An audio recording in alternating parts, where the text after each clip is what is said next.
আসসালামু আলাইকুম দর্শক, আপনারা দেখতে পাচ্ছেন আমরা কিন্তু ইসলামী আন্দোলন বাংলাদেশের সম্মানিত মহাসচিব হুজুর শেখ মাওলানা ইউনুস আহমেদ হুজুরের সাক্ষাৎকার নেওয়ার জন্য আমরা তার অফিসে উপস্থিত হয়েছি।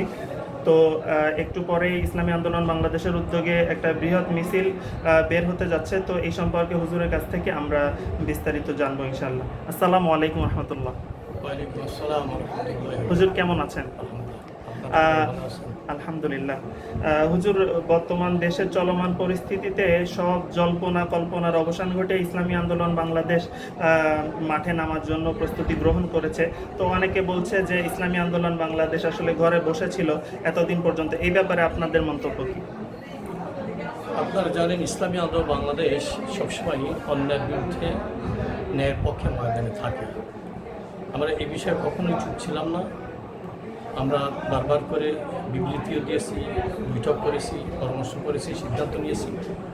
সর্বশেষ আমরা গতকাল সিদ্ধান্ত নিয়েছি সারা দেশে আজকে কর্মসূচি পালিত হবে, বিশেষ করে ঢাকায় আমাদের মোহতারাম আমির তিনিও থাকবেন।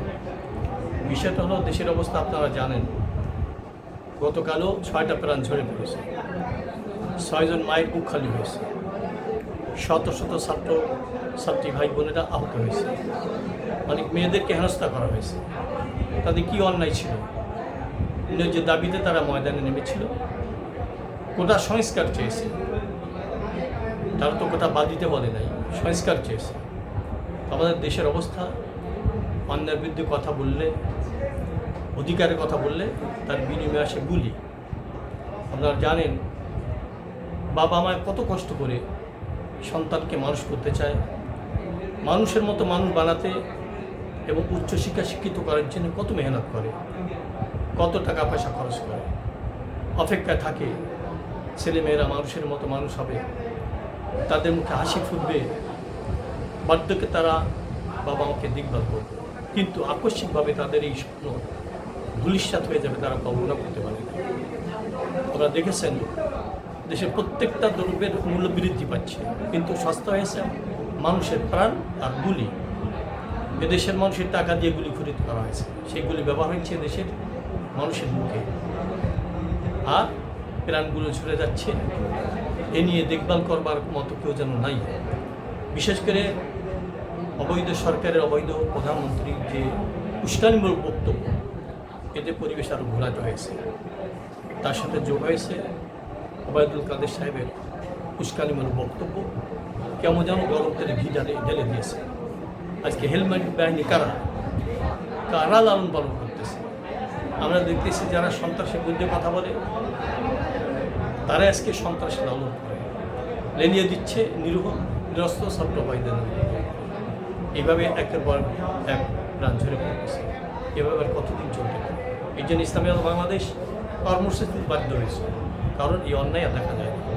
আজকে বিভিন্ন পরিবার দেখেন পরকীয়ার কারণে ধ্বংস হয়ে যাচ্ছে, আর আমাদের দেশটা ধ্বংস হচ্ছে বিশেষ করে ভারত প্রীতির কারণে। দেশের থেকে অন্য রাষ্ট্রকে যখন বেশি ভালোবাসা হয়, তখন দেশের অস্তিত্ব ঝুঁকির মধ্যে পড়ে। আজকে আমাদের স্বাধীনতা, সার্বভৌমত্ব, অস্তিত্ব ঝুঁকির মধ্যে পড়ে গেছে। এর জন্য আমরা বসে থাকতে পারি না।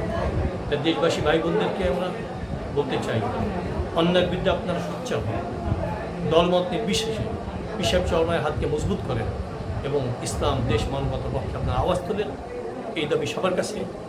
আর আমরাও চেষ্টা করছি, ময়দান আছে, আগামীতে থাকবো। পিসাব চরমাই যদি কোনো কর্মসূচি ঘটনার ঘোষণা দেন, আপনাদের সেখানে সড়ক উপস্থিতি কামনা করে আলোচনা শেষ করছি।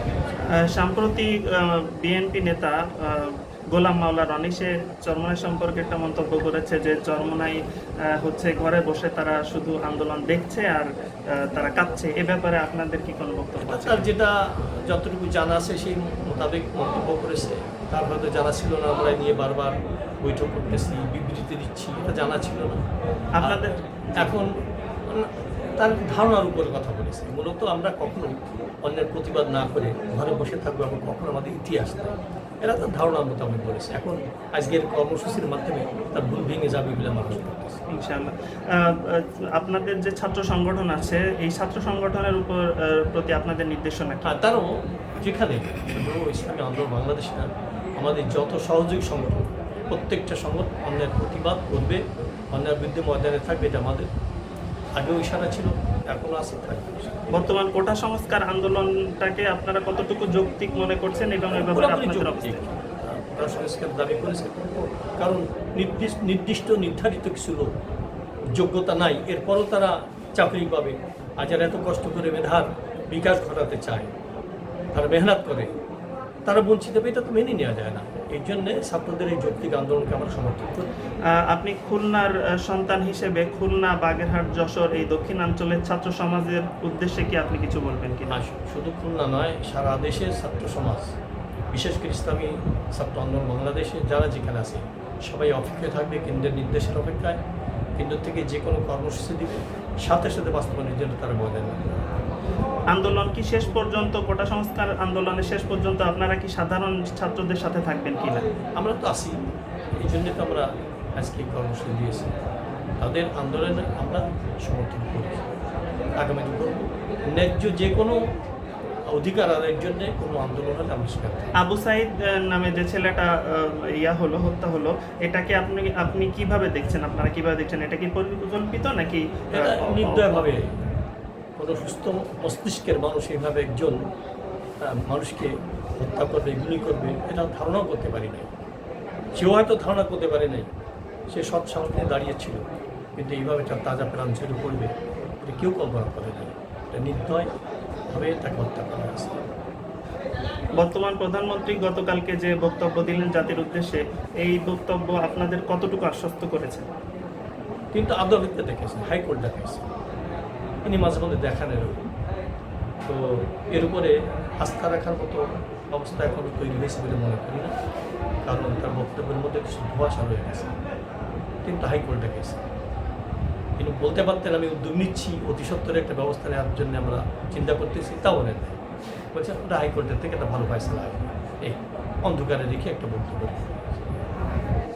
এসকে মিডিয়া এবং SM মাহাদি বিল্লাহ ইউটিউব চ্যানেল, ফেসবুক পেজ এবং আমাদের সকল প্ল্যাটফর্ম থেকে আপনাকে অসংখ্য ধন্যবাদ জানাচ্ছি আমাদেরকে সময় দেওয়ার জন্য। আমরাও ইসলামী আন্দোলন বাংলাদেশ পক্ষ থেকে আপনাদেরকে ধন্যবাদ জানাই। আপনি এগিয়ে যান, সত্যের পথে থাকবেন এবং অন্যের বিরুদ্ধে সোচ্চার থাকবেন, এই আশা করতেছি।